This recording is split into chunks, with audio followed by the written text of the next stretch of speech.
ಕಳಪೆ ಗುಣಮಟ್ಟದ ಔಷಧ ಸರಬರಾಜು ವಿಚಾರಕ್ಕೆ ಸಂಬಂಧಪಟ್ಟಂತೆ ಸಚಿವರು ರಿಯಾಕ್ಟ್ ಮಾಡಿದ್ದಾರೆ. ತಜ್ಞರ ಸಮಿತಿ ರಚಿಸಿ ರಿಪೋರ್ಟ್ ಕೇಳ್ತೀನಿ, ಟೆಂಡರ್ಗಳ ಮೂಲಕ ಬರುವಾಗ ಈ ರೀತಿ ಸಮಸ್ಯೆ ಆಗುತ್ತೆ ಅಂತ ಯುಟಿ ಖಾದರ್ ಹೇಳಿದ್ದಾರೆ. ಕೆಎಸ್ಎಂಎಸ್ಸಿಎಲ್ ಆರ್ಡರ್ ಕೊಟ್ಟ 3 ತಿಂಗಳೊಳಗೆ ಸಪ್ಲೈ ಕಂಪನಿಯಿಂದ ಔಷಧಿ ಸರಬರಾಜು ಆಗುತ್ತೆ.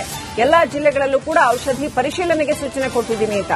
ಇನ್ನು ಕಪ್ಪು ಪಟ್ಟಿಗೆ ಸೇರಿಸುವ ಕುರಿತು ಅಧಿಕಾರಿಗಳು ಕ್ರಮ ಕೈಗೊಳ್ಳುತ್ತಾರೆ ಅಂತ ಆರೋಗ್ಯ ಸಚಿವ ಯುಟಿ ಖಾದರ್ ಪ್ರತಿಕ್ರಿಯಿಸಿದ್ದಾರೆ.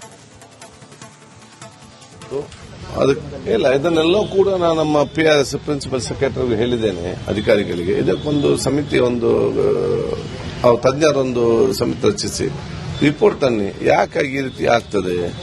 ಕೆಲವೊಮ್ಮೆ ಟೆಂಡರ್ ಆಗ್ತದೆ, ಟೆಂಡರ್ ಆಗಿ ಅವರಿಗೆ ಟೆಂಡರ್ ಕೊಡ್ಲಿಕ್ಕೆ ಹೋಗುವಾಗ ಇವರು ನಾವು ಚೆಕ್ ಮಾಡುವಾಗ ಇವ್ರ ರಿಪೋರ್ಟ್ ಸರಿ ಇಲ್ಲ, ಮತ್ತೆ ನಮಗೆ ಟೆಂಡರ್ ಕ್ಯಾನ್ಸಲ್ ಮಾಡಬೇಕು, ಮತ್ತೆ ಡಿಲೇ, 6 ತಿಂಗಳು ಡಿಲೇ. ಇದಕ್ಕೆ ಇಂತೆಲ್ಲ ಪ್ರಾಕ್ಟಿಕಲ್ ಪ್ರಾಬ್ಲಮ್ ಹಿಂದಿತ್ತು.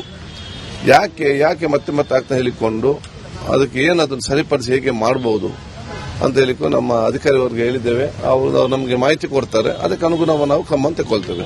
KSMS ಇಂದಲೇ ಹೋಗುವುದಿಲ್ಲ, ಬೇರೆ ಕಂಪನಿಯಿಂದಲೇ ಹೋಗುವಂತ. KSMS ಅವರು ನಾವು ಏನು ನಮ್ಮ ಡಾಕ್ಟರ್ಸ್ ಒಂದು ಇಂಟೆಂಟ್ ಕೊಡ್ತಾರೆ, ಅದನ್ನು ಕಂಪನಿಗಳದ್ದು ಅದನ್ನು ಏನು ನಮ್ಮ ಎಕ್ಸ್ಪರ್ಟ್ ಕಮಿಟಿ ಅವರು ಅದನ್ನು ನೋಡ್ತಾರೆ, ಮತ್ತೆ ಅದನ್ನು ಪ್ರೊಸೀಜರ್ ಟೆಂಡರ್ ಕರೀತಾರೆ. ಅದನ್ನಂತರ ಆರ್ಡರ್ ಕೊಟ್ಟ ನಂತರ ಅವರು 3 ತಿಂಗಳೊಳಗಡೆ ಅದನ್ನು ನೇರವಾಗಿ ಆ ಜಿಲ್ಲೆಗೆ ಮುಟ್ಟಿಸಬೇಕು. ಆ ಮಧ್ಯದಲ್ಲಿ ನಮ್ಮ ಈ ಸಮಿತಿಯವರು ಏನಿದ್ದಾರೆ, ಕಮಿಟಿಯವರು ಅದನ್ನು ಟೆಸ್ಟ್ ಮಾಡ್ತಾರೆ, ರ್ಯಾಂಡಮ್ ಚೆಕ್ ಸರಿ ಉಂಟಾ ಇಲ್ವಾ. ಈಗ ಮತ್ತೊಂದು, ಯಾಕಂದ್ರೆ ಲಾಸ್ಟ್ ಟೈಮ್ IV ಫಿಲ್ಟರ್ ಸಮಸ್ಯೆ ಆದ ನಂತರ ಮತ್ತೊಮ್ಮೆ ಇಟ್ಟಿದೆ. ಯಾಕಂತ ಹೇಳಿದ್ರೆ ತಾಲೂಕು ಜಿಲ್ಲಾ ಮಟ್ಟದ ಬೇರಸ್ ಹೋದ ನಂತರ ಅದನ್ನು ತಾಲೂಕಿಗೆ ಉಪಯೋಗ ಮತ್ತೊಂದು ಟೆಸ್ಟ್, ಯಾಕೆ ಅಲ್ಲಿ ಮುಟ್ಟಿದ ನಂತರ ಅದರ ಕ್ವಾಲಿಟಿ ಕೂಡ ಸರಿ ಉಂಟಾ ಅಂತ ಹೇಳಿ ನೋಡಿಕೊಳ್ಳಲಿಕ್ಕೆ ಮತ್ತೊಂದು ಟೆಸ್ಟ್ ಅನ್ನು ಕೂಡ ನಾವು ಇವತ್ತು ಮಾಡಲಿಕ್ಕೆ ತೀರ್ಮಾನ ಹಿಂದೆ ಮಾಡಿದ್ದೇವೆ.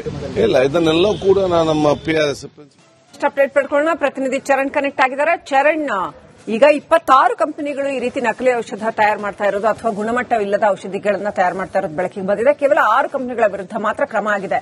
ಇನ್ನುಳಿದ ಕಂಪನಿಗಳ ವಿರುದ್ಧ ಕೂಡ ಇವರು ಕ್ರಮ ಕೈಗೊಳ್ತಾರಾ? ಆರೋಗ್ಯ ಇಲಾಖೆ ಪರಿಶೀಲನೆ ಮುಂದುವರಿಯುತ್ತಾ? ಈಗ ತಕ್ಷಣಕ್ಕೆ ಈ ನಕಲಿ ಔಷಧಿ ಜಾಲದ ಕುರಿತಾಗಿ ಏನೆಲ್ಲ ಮಾಹಿತಿ ಲಭ್ಯ ಆಗ್ತದೆ? ಎಸ್ ಶ್ರೀಲಕ್ಷ್ಮಿ, ಪ್ರಮುಖವಾಗಿ ಇದು ಖಾಸಗಿ ಕಂಪನಿಗಳು KSMSL ಮೂಲಕವಾಗಿ ರಾಜ್ಯಕ್ಕೆ ಔಷಧಿಯನ್ನ ಸರಬರಾಜು ಮಾಡಲಿಕ್ಕೆ ಟೆಂಡರ್ ಅನ್ನ ಪಡೆದುಕೊಂಡಿರ್ತವೆ. ಉದಾಹರಣೆಗೆ KSMSL ಒಂದು ಟೆಂಡರ್ ಅನ್ನ ಕರೆದ ಬಳಿಕವಾಗಿ ಬೇರೆ ಬೇರೆ ರಾಜ್ಯಗಳಿಂದ ಒಂದಿಷ್ಟು ಕಂಪನಿಗಳು ಅದಕ್ಕೆ ಅರ್ಜಿಯನ್ನ ಸಲ್ಲಿಸುವಂತಹ ಕೆಲಸವನ್ನ ಮಾಡುತ್ತೆ. ಯಾರ ಈ ಒಂದು ಟೆಂಡರ್ ಅಮೌಂಟ್ ಏನಿರುತ್ತೆ ಅದರ ಆಧಾರದ ಮೇಲೆಗೆ ಅವರಿಗೆ ಔಷಧಿಯನ್ನ ಸರಬರಾಜು ಮಾಡೋದಕ್ಕೆ ಅವಕಾಶವನ್ನು ಕೊಡಲಾಗುತ್ತೆ.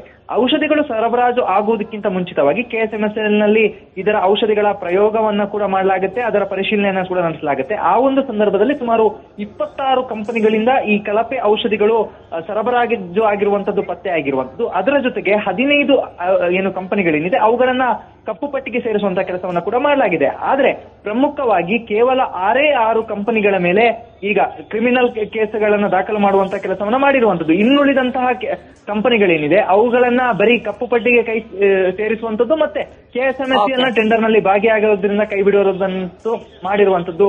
Srilakshmi, thank you Charan ಡೀಟೇಲ್ಸ್ಗಾಗಿ.